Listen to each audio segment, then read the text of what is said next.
Thanks for joining us on a road trip through rabbinic narrative. No agenda, just clarity.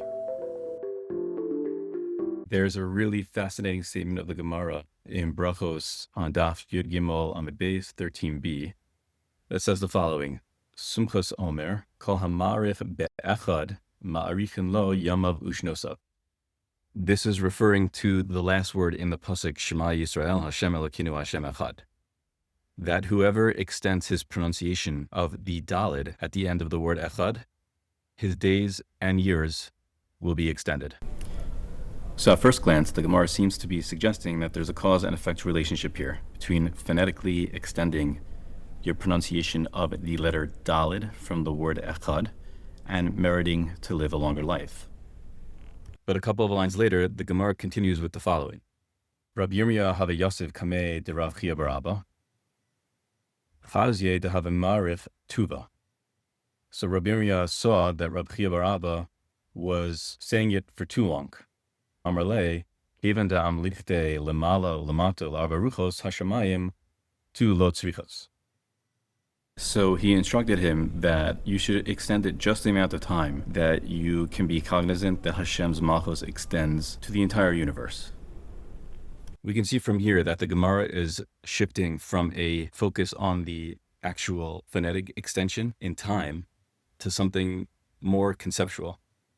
That it's not really a question of how long you actually say the word for, but we want to make sure that you say the word echad long enough that you have in mind what the true meaning of echad is. Now, even though this sounds a little more understandable, I still think we need to ask, what is the cause and effect here between extending the word of Echad and having that proper idea in mind and meriting longer days? Is it just a reward for doing something important? Or is there a more natural relationship between the two? So I actually think it would be helpful if we took a look at another statement of Chazal that's found in Gemara Rosh Hashanah on Daf Yud Zayin Amud Aleph 17a. Which states the following: Rava Amar, Kol HaMa'avir al Midosav, Ma'avir lo al Kol Peshav.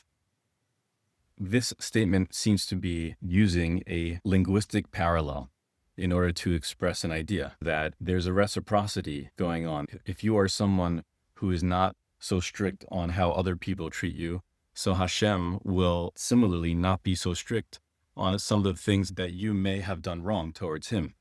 But if that's all Rava wanted to teach, he could have said it in a much more direct way. Instead, he uses the same verb. He uses kol ha'ma'avir and then ma'avir in lo. The repeated term of the use ma'avir, it's not just a poetic thing. But I think he's trying to tell you that there's a natural relationship here. The consequence of Hashem being forgiving towards you is going to naturally flow from the fact that you are forgiving towards other people. And so I think the Gemara is doing exactly the same thing. Hamarich ma'arichin lo. By repeating the same verb, the Gemara seems to be saying that it's not just a reward for doing this, but there's a natural relationship here between being ma'arich the Daled of Echad and ma'arichin lo yamav ushnosav. I'd like to understand exactly what is the nature of that relationship.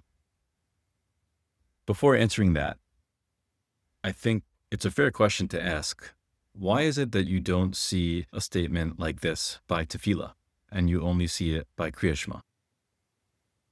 Why don't Chazal say something like, whoever prolongs their Shemona Esrei will also merit long life? So it's hard to answer that question directly, but it did make me think of another halacha by Kriyat Shema that you don't find by Tefillah, the halacha of interruptions. In the same Gemara where this memra is stated, it also talks about the halachos of when you're allowed to interrupt, either to respond to someone who greets you or for you actually to be able to greet them as well. And there's a whole halachic discussion there about when that's appropriate, at which point in between the prakim or even in the middle of the parak. But the bottom line is that there is a tolerance for interruption in Kriyat Shema, and you do not find this by Shemona Esrei at all. Now, on one level, it could be just a halachic question of hefsek. But I actually found that the Rashba brings down on this Gemara a reference to the Talmud Yerushalmi in Berachos, where in the course of discussing the similar halachos of hefsek, it quotes the pasuk "V'dibarta bam" with a limud of "Mikan sheyesh lecharishus ledaber bam." The pasuk in Kriyat Shema itself is actually giving you permission to interrupt Kriyat Shema while you're reciting it. That's pretty astonishing. That limud of "V'dibarta bam" doesn't just sound like a concession that ideally you shouldn't interrupt, but if you need to interrupt, you can.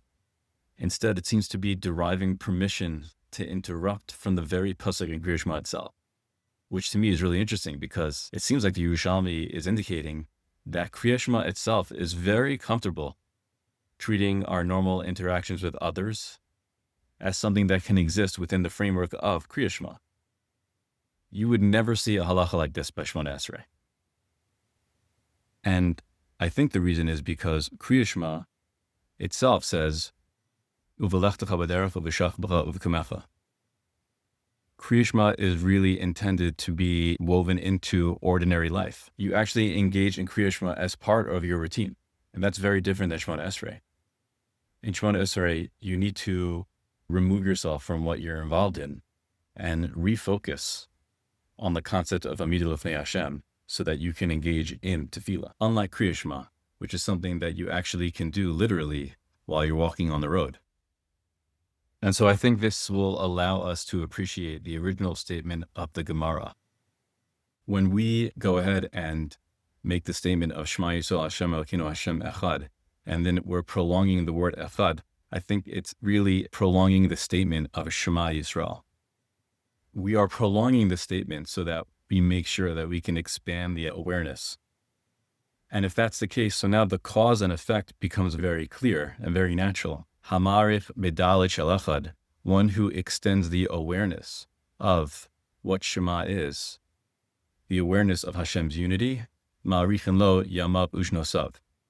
He's actually going to merit days in which that awareness itself extends into his life. Not because Chazal are constructing a reward system for someone who says a word longer, but because they're telling us that the declaration of Hashem Echad, if it can continue beyond the mere recital of the words and be incorporated into your consciousness as you engage in your daily life, as you engage in your ordinary routine, so your days themselves are going to have a very different quality to them. And so I don't think it's necessarily a question of ma'arifin lo yama v'shnosav in numbers of years, but I think it's describing ma'arifin lo yama v'shnosav in terms of quality.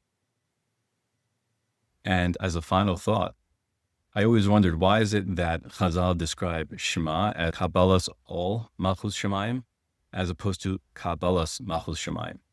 Why do they add the word Ol? But I think our idea can add another layer of meaning to what it means Kabbalas Ol Malchus Shemayim. An Ol, a yoke, is something that's with you throughout your day, throughout your routine. It's not something that you put on for a special occasion, but it's something that's always with you.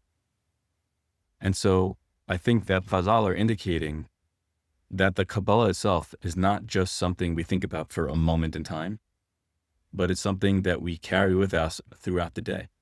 And we want it to extend and influence us in the way that we live as well. And so maybe that's what Chazal meant when they said, Kol ha'ma'arich b'dalit shel Echad. The dalit is merely the last letter of the pasuk. But Chazal want us to linger there so that the ideas of the pasuk and the impact that the pasuk is supposed to have on us doesn't end just with the recitation. That one who prolongs the awareness of Echad will find that awareness will prolong the days that he lives. Thanks so much for joining us. In our next episode, we're going to explore a medrash about Chana and Penina that literally made my chavrusa gasp in disbelief. According to this medrash, for every child that Chana gave birth to, Penina buried two of her own. Why would Chazal tell such a story when nothing like it appears anywhere in the Psukim? I'll see you on the next road trip.